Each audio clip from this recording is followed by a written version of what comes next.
بسم الله الرحمن الرحيم. وإذا مرضت فهو يشفين.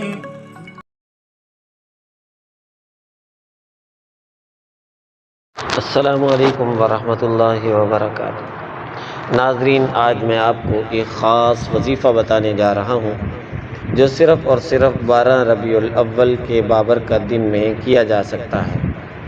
یہ دن نبی کریم صلی اللہ علیہ وسلم کی ولادت کا دن ہے اور اس دن کی برکتیں بے شمار ہیں۔ اگر کوئی بندہ اخلاص کے ساتھ یہ عمل کرے تو انشاءاللہ رزق میں کشادگی، دل میں سکون اور زندگی کے مسائل میں آسانی حاصل ہوگی۔ 12 ربیع الاول کا دن مسلمانوں کے لیے خوشی اور رحمتوں کا دن ہے۔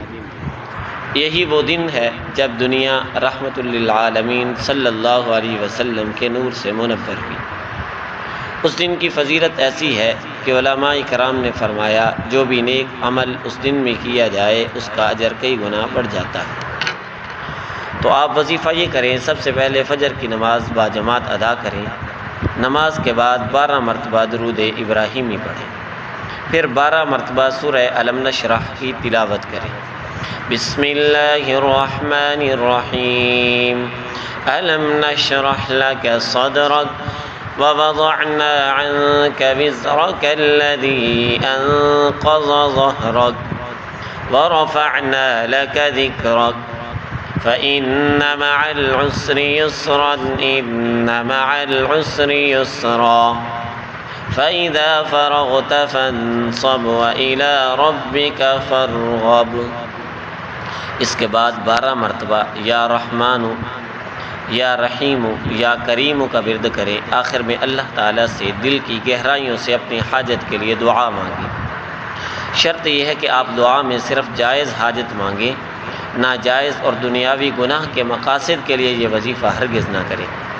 یہ وظیفہ کئی فائدے لاتا ہے، رزق میں بے پناہ اضافہ ہوتا ہے، دل کو سکون اور ذہن کو اطمینان ملتا ہے، گھر کے جھگڑے اور پریشانیاں دور ہوتی ہیں، جو لوگ قرض میں ہوں ان کے لیے آسانی پیدا ہوتی ہے، اللہ تعالی ہر مشکل کو آسان فرماتا ہے۔ ناظرین، یہ تھا 12 ربیع الاول کا خاص وظیفہ۔ اگر آپ اسے ایمان اور اخلاص کے ساتھ کریں تو انشاءاللہ آپ اپنی زندگی میں اس کے اثرات خود دیکھیں گے۔ دوستو، امید ہے آج کی ویڈیو آپ کو پسند آئی ہوگی۔ لائک کریں، شیئر کریں اور ہمارے چینل روحانی علاج کو ضرور سبسکرائب کریں۔ اگلی ویڈیو تک کے لیے ہمیں اجازت دیجیے۔ اللہ حافظ۔